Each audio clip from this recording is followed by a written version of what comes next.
Kunal, Lord स्ट्रीटहैम कल theatre जा रहे हैं।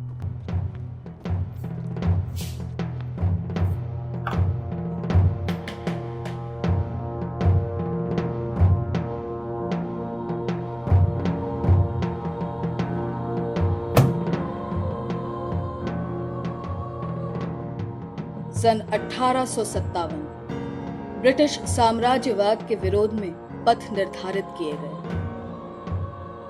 2015 आजादी पाने के 68 सालों के बाद भी हम उसी राह पर चल रहे हैं। दुनिया के गरीबी और ग्लानि से झुकी हुई इंसान की स्वाधीनता, जिसकी लौ आज भी बुझ रही है देश के हर नगर, हर प्रांत में। इसके बावजूद कुछ लोग बार बार लौट कर आएंगे, बार बार लौट कर आते हैं, जब तक इस अत्याचार और अराजकता की हर खबर को मिटा नहीं देते। इनकलाब जिंदाबाद।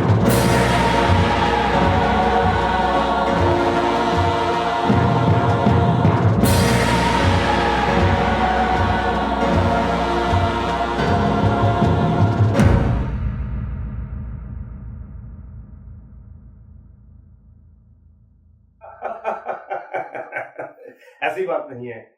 नाहन्नते मेरा बहुत प्रिय नाटक है, लेकिन पुराने नाटक लेके बात करना और पुराने कपड़े, पुराने सामान लेके बात करना के बराबर लगता है मुझे। फिर भी नाहन्नते एक ऐसा नाटक है जो करने में, लिखने में, बोलने में बहुत मजा आता है। लेकिन दुर्भाग्य की विषय यह है कि जो लोग मेरे साथ नाहन्नते करते थे, या हन्नमान, मतलब पहले बांग्ला में उसका नाम हन्नमान था, वो लोग आज उनमें से दीपंकर और रूमा जी को छोड़ के कोई भी नहीं है।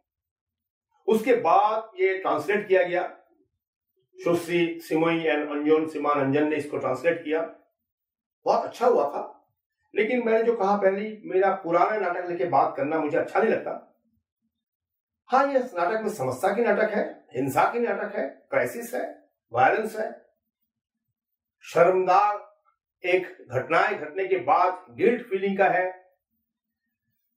और ये कह सकता हूं कि ये नाटक एकेडमिक है, मतलब लिटरेचर को समझने के लिए, नाटक का टेक्स्ट को समझने के लिए, और उसके साथ एक्टिंग का ओरिएंटेशन, ट्रेडिशनल एक्टिंग, और अगर आप चाहेंगे तो एक्सपेरिमेंटल नाटक के हिसाब से भी ये नाटक किया जा सकता है। एक कॉमरेड दुश्मन के हाथों बंदी है और सुरक्षित दूरी पर बैठे हम क्रांति के वादों पर अमल करने की सोच रहे हैं।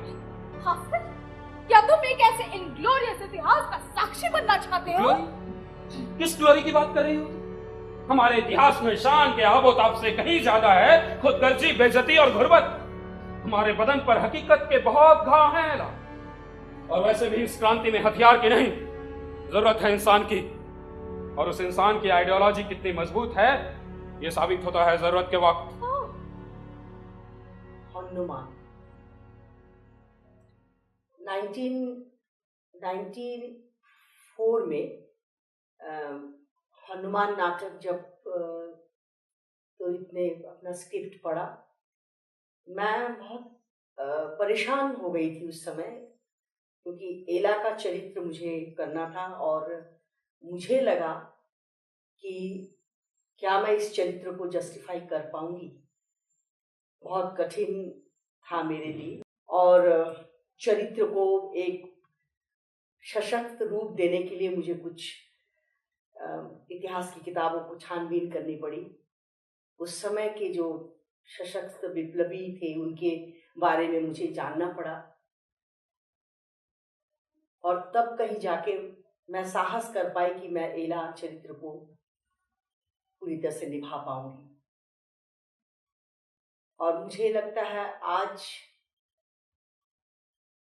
मेरे जितने भी नाटक मैंने किए हैं, सबसे प्रिय चरित्रों में एला चरित्र जो मैंने पूरी तरह से निभाया। आज वही नाटक थर्ड जनरेशन के बच्चे, हमारे बच्चे करने जा रहे हैं, नाहन्नते, जिसका हिंदी रूपांतरण हुआ था 2007 में। काफी मंचनों के बाद, काफी मंचायन के बाद आज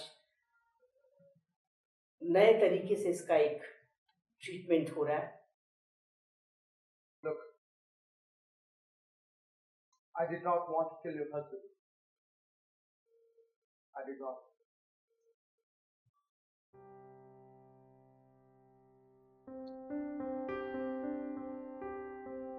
शायद किसी की मौत नहीं चाहता मैं।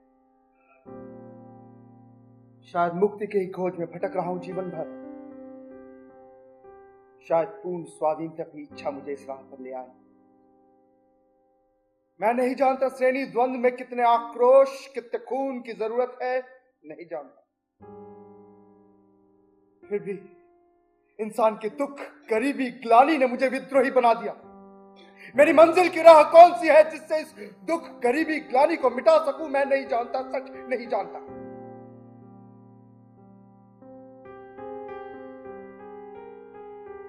Surely for now, I believe to be a specific catalyst, to be my sole enemy. And I will keep armoring myself with bombs until the day the fortified walls of your empire comes crashing down. Yeah, Nahanate is not a play for me. It is rather a problem. Why? Because, first of all, it is a highly successful play, done so many times. And the problem is its success. If you have to do it again, you eventually follow the same pattern to get the success of the play. And that is a problem. To save myself from that, what I did was to rip it off from its narrative. I thought to capture or attack the play with its inner content. Mostly which is based on violence, terror, guilt. All these human conditions are so intricately knitted in these characters, which makes this play just not a play, a record of human conditions, a record of human psychophysical behavior.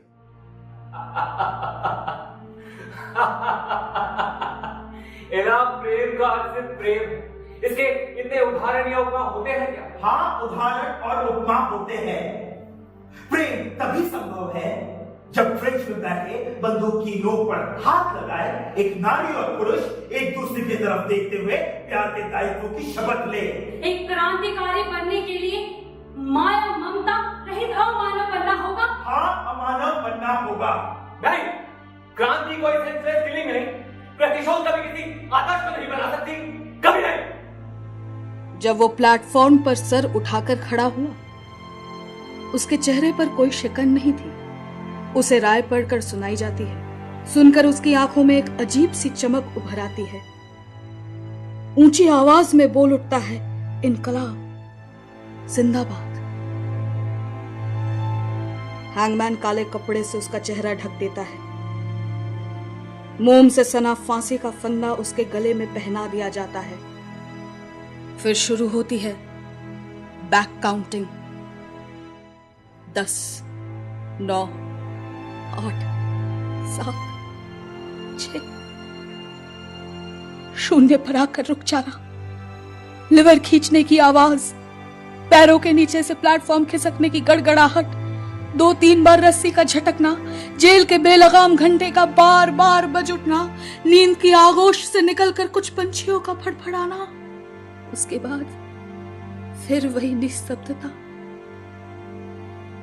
एक शिथिल स्थिर शांति, हर प्रथा और प्रवृत्ति से परे, भय और विवाद से दूर एक निस्तब्धता, एक समाधान। अरे अरे, तुम सब ऐसे हताश क्यों हो गए? आसिफ, शिव, तुम सब ऐसे हताश